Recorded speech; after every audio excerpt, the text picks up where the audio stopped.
It's raining. You're a footballer at an early World Cup, and you're about 20 minutes into the biggest match of your life, and you are slowly being eaten by your own shirt. Because your shirt isn't a piece of sports equipment, it's a thick, heavy jersey cut from the same wool and cotton used to make ordinary work clothes. The kind of material a farmer or a dock worker would wear. It has a buttoned collar like something you'd wear to church, and it drinks the rain. Every minute, it gets heavier, colder, baggier, clinging to you like a wet blanket, until by the second half you're carrying what feels like a soaked overcoat on your back. Below it, long baggy shorts down past your knees. On your feet, rigid leather boots with nailed-on studs, boots so hard they needed weeks of breaking in. And they're soaking up water too. There is no name on your back. For the earliest tournaments, there isn't even a number. You are an anonymous man in wet wool, playing for the championship of the world. Now look at a 2026 World Cup kit. It weighs almost nothing. It's engineered in laboratories. Synthetic fibers that wick sweat away, ventilation zones mapped to the human body, recycled materials, a fit tested in wind tunnels. It has the player's name, their number, and it sells in the millions as a fashion item. The distance between those two shirts is the entire history of football. So, what did World Cup kits actually look like before sports technology existed? And how did a piece of work clothing become the most iconic garment in sport? Start at the first World Cup, 1930, and understand the basic truth. There was no such thing as sportswear as we know it. The idea that clothing could be engineered to improve performance barely existed. Teams wore heavy jerseys of wool and thick cotton, literally the materials of everyday working clothes,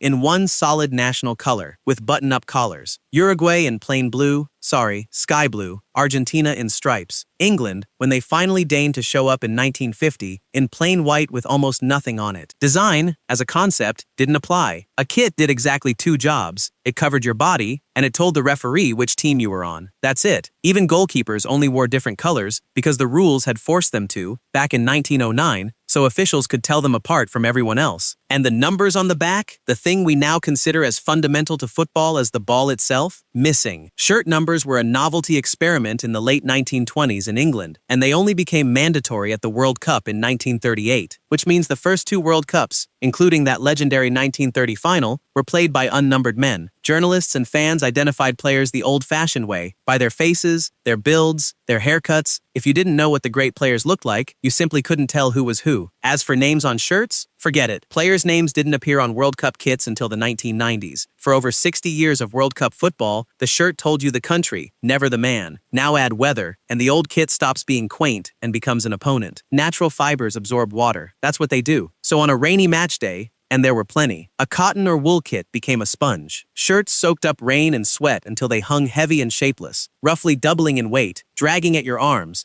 chafing your skin. The long, baggy shorts did the same. Players in wet weather matches were effectively running in waterlogged laundry for 90 minutes, with no substitutes waiting to spare their legs. And the misery ran head to toe. The ball was leather, and it drank water too, getting heavier as the match wore on, until heading it felt like heading a medicine ball. The boots were stiff leather cases that reached over the ankle, with studs nailed into the sole, the same basic footwear a workman might wear, marginally adapted. Wet, they weighed a fortune. New, they were so rigid that players famously softened them by soaking them in water and wearing them until they molded to the foot, pain as a break-in process. Here's the contrast that makes it vivid. A modern World Cup shirt weighs so little you can scrunch it into your fist, and it's designed to shed moisture. Sweat is pulled off the skin and evaporated away through engineered microstructures. The old shirt did the exact opposite. It collected moisture and made you carry it. For decades, footballers at the highest level of the sport were dressed in equipment that actively worked against them, and nobody thought this was strange, because clothing that helped you had simply not been invented yet. So when did that change? There's a good case that the modern era of football technology announces itself on one single rainy afternoon, the 4th of July 1954, the World Cup final, the miracle of Bern. On one side, Hungary, the mighty Magyars, unbeaten in years, the greatest team on earth, who had already thrashed West Germany 8-3 earlier in the tournament. On the other, West Germany, the massive underdogs, and on the German bench, a cobbler from a small Bavarian town, a man named Adi Dassler, founder of a young company called Adidas, making its World Cup debut with the German team that very tournament. Dassler had brought something new, boots that were lighter and lower cut than the old leather cases, and crucially, fitted with screw-in studs that could be changed to suit the conditions. Then, on final day,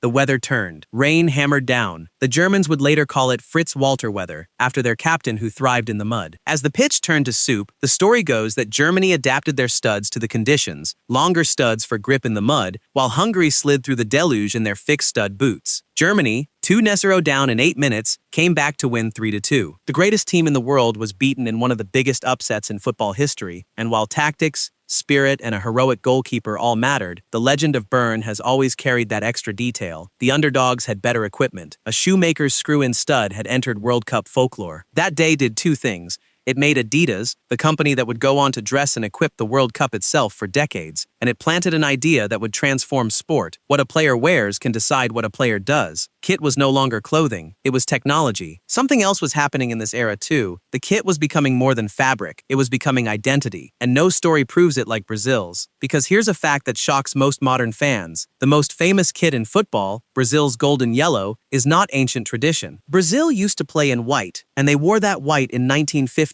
in the Maracanã, on the day of the greatest heartbreak in their history, the final round defeat to Uruguay, in front of nearly 200,000 people. The trauma was so profound that the white shirt itself was condemned. It was seen as cursed, unpatriotic even, and so a newspaper launched a national competition to design a completely new kit, with one rule: it had to use all the colors of the Brazilian flag. The winning design, yellow shirt with green trim, blue shorts, came from a 19-year-old. A teenager from a small border town sketched what would become the most iconic sporting garment on the planet, the shirt of Pelé, of Ronaldo, of 5 World Cups. Think about what that story means. A kit was blamed for a national tragedy and executed. Its replacement was chosen by public competition, like a flag or an anthem. By the 1950s, the shirt was no longer workwear that marked out your team. It had become the vessel of a nation's soul, which is exactly what it remains today. From there, the transformation accelerated decade by decade. Through the 1960s and 70s, synthetic fabrics, polyester, nylon, pushed out cotton and wool, lighter, quicker to dry,